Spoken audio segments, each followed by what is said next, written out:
going on, everybody? Trevor Wilson here. Welcome back to the Bourbon Ranch. Today we have a brand new review over Knob Creek's newest release, the Knob Creek Bourbon Rye Blend of Straight Whiskeys. So, Jim Beam, who makes Knob Creek, has been flexing their muscles, just dropping so many new releases.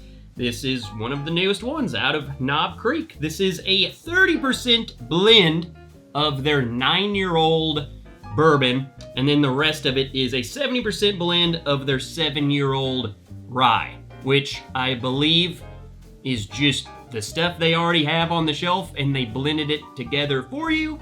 We'll see. We'll see if it's different. We'll see if they just didn't take the stuff on the shelf, put them together, and repackage it. So let's just get right on into it, because who cares about the mumbo jumbo? How does it smell? How does it taste? And should you try it? Coming in, 113 proof, notes of vanilla, caramel, and pepper. 9-year-old bourbon, 7-year-old rye, and 137 calories. Thanks, Knob Creek, for letting me know all the calories that I'm consuming. It says with this series, we showcase our blending expertise to deliver the full character of American whiskey. Again, I don't know. It seems as if they are just taking the stuff they already have. Knob Creek, the power that Jim Beam has, the amount of barrels they have, man. They have so many. They can make stuff like this. They have the power to do this. I mean, they have the 100 proof, they have the single barrel, they have the 12-year, the 15-year, the 18-year. They just have everything. So it'll be interesting to see how this kind of fits in the portfolio, if it's standout or if it just kind of blends in the pack. I need to look up the price. I believe this ran me around $40, so kind of in line with some of the other stuff.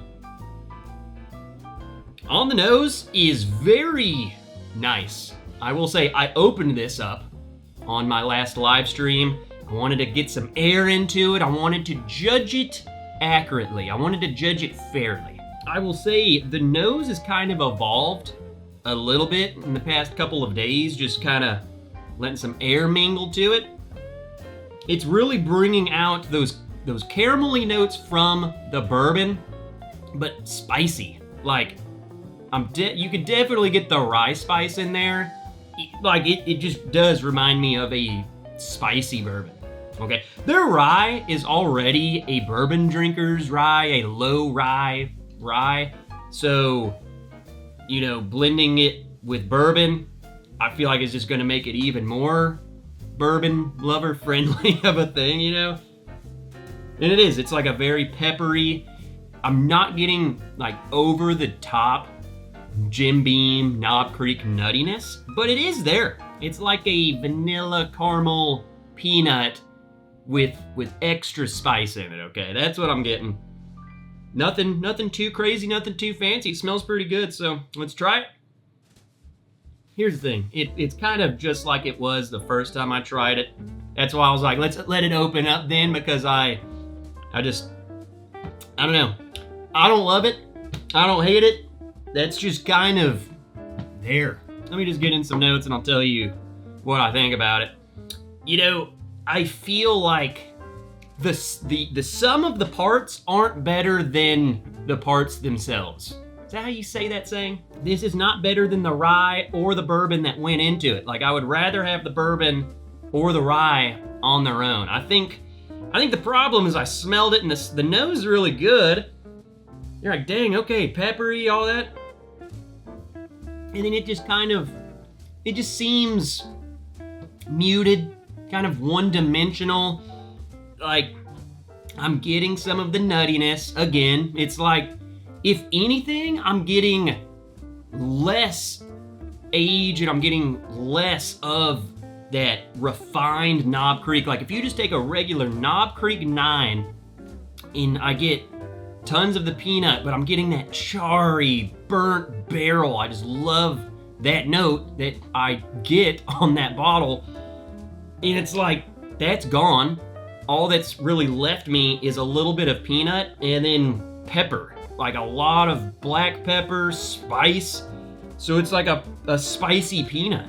I'm pretty sure someone said this during my live stream when I drank this too.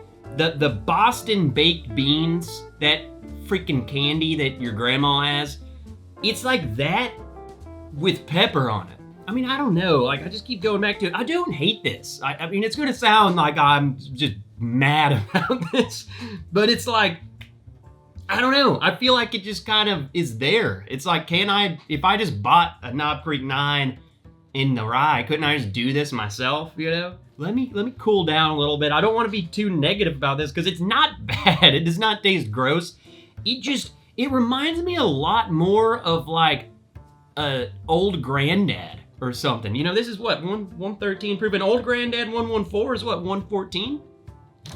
It kind of reminds me more of that, to be honest. Like, you know how those old granddads, they were spicy, they were citrusy. I feel like the blend of the rye, yes, there's 70% of this, it's mostly rye, but I feel like those notes really, I mean, they should at 70%, but they really take over. It's really spicy, it's really peppery, kind of this orange peel note. And the bourbon is just kind of, I feel like the bourbon's an afterthought in this. It's just kind of there to add nuttiness. I don't know. I feel like the bourbon comes across way more on the nose, and like that's what I was really excited about, was that it just seemed like a spicier Knob Creek 9, you know? But then you taste it, and it's kind of the opposite of the nose. I feel like the nose has it all together. Yeah, I'm just hit with tons of spice, tons of pepper, white pepper, black pepper, freaking all pepper. If anything, the vanilla is kind of in the mouthfeel, just a little bit of creaminess, but yeah, I don't know. It's not great, it's not terrible. You know, I'll just wrap this up. There's not much to say about it, you know? There never needs to be that much to say. Is it good or is it not good? I think I will never complain. Let me put it this way. This is the best thing I can say about this. I will never complain when a company puts out a bottle that is a standard offering bottle. At least they didn't try and pass this off as some limited, we're doing a boo rye and it's gonna be freaking rare and we're doing it once a year. And then it's this. This is just standard product. And here's my thing, it might not be for me. I'm not mad at all. Don't get me wrong. Not mad about this. I think it's easy to drink. It tastes fine. I think though, if you maybe don't like Knob Creek and you gravitate more towards that citrusy, spicy side of like old granddad, stuff like that, if old granddad goes away or something, I feel like this would be a nice little replacement, you know? So I think that's the good thing. Options. I like options. I like going to the shelf. I bought this, I figured it out myself, and now I know, Trev, just buy the 9-year and the 7-year, and you basically have 3 bottles at that point. But for the people who just like it, they've done it for you, it's a decent package. I'd give it a passing grade.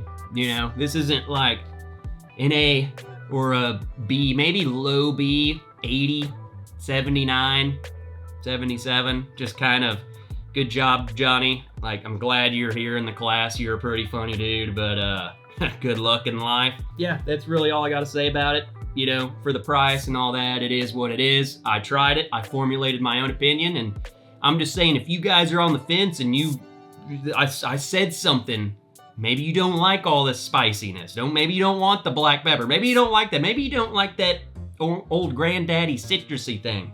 Then maybe this one ain't for you. But the important thing is it's there on the shelf. It's an affordable price, and you have the power to formulate your own opinion. So take all this with a grain of salt.